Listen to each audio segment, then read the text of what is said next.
కరీంనగర్లో బీజేపీ నాయకుడు బండి సంజయ్ మాట్లాడుతున్నారు. లైవ్ ద్వారా చూద్దాం. పూర్తిగా ఫైర్ యాక్సిడెంట్ వల్ల దగ్ధం కావడం జరిగింది.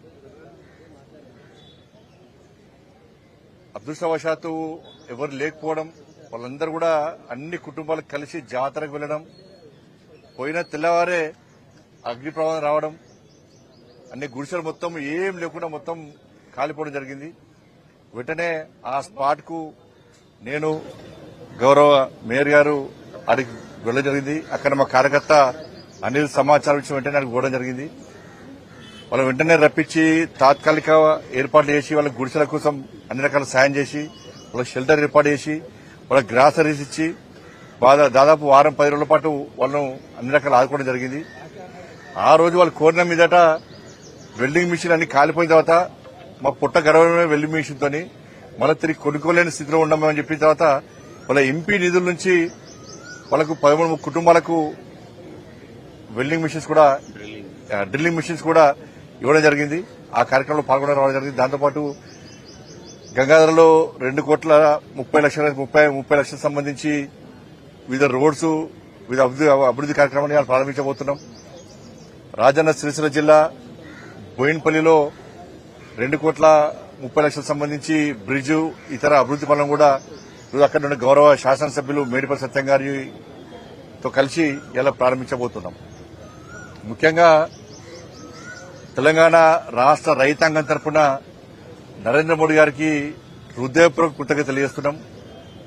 2014 సంవత్సరంలో బడ్జెట్ ప్రవేశపెట్టే సందర్భంగా నరేంద్ర మోడీ గారు ఈ దేశంలోని రైతులకు హామీ ఇచ్చారు. రైతుల ఆదాయాన్ని రెట్టింపు చేసి చూపెడతామని చెప్పి ఆ రోజు ప్రియతమ నేత నరేంద్ర మోడీ గారు ఏదైతే హామీ ఇచ్చారో దానికి అనుగుణంగా ఇవాళ 80% రెట్టింపు చేస్తాం. ఇంకో సంవత్సరం వరకు రైతు ఆదాయాన్ని పూర్తి 100% రెట్టింపు చేసేయడానికి ప్రభుత్వం ప్రయత్నిస్తున్నది. 2014లో వరి ఎంఎస్పీ ఎంత అంటే 1,310 రూపాయలు. ఇది పెంచుకుంటూ లాస్ట్కు చివరకు నిన్నాక మొన్న కూడా క్వింటాల్కు 69 రూపాయల ఎంఎస్పీ పెంచడం జరిగింది. పత్తికి 589 రూపాయల పత్తికి పెంచడం జరిగింది. కాబట్టి ఇవాళ వరి క్వింటాల్కి ఎంత అంటే 2,369 రూపాయలు, గ్రేడ్ 100కి 2,389 రూపాయలు. 1,310 నుంచి 2,600 తీసుకొస్తామంటే 800 తీసుకొస్తామని అర్థం చేసుకోండి. ఇవాళ 80% రెట్టింపు మనం చేస్తాం. కాబట్టి రైతు ఆదాయాన్ని రెట్టింపు చేయడానికి ప్రభుత్వం కృషి చేస్తున్నది. ఇవాళ అన్ని రకాల సబ్సిడీ యూరియా ధరలు మార్కెట్ ధరలో పెరిగినప్పుడు కూడా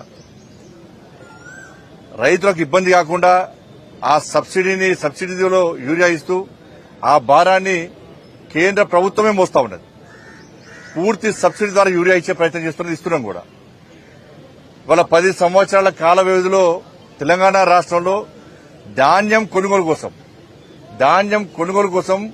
2,30,000 కోట్ల రూపాయలను ఈ తెలంగాణ రాష్ట్రానికి నరేంద్ర మోడీ గారి ప్రభుత్వం ఖర్చు చేసింది. 2,30,000 కోట్ల రూపాయలను ధాన్యం కొనుగోలు కోసం ఖర్చు పెట్టడం జరిగింది.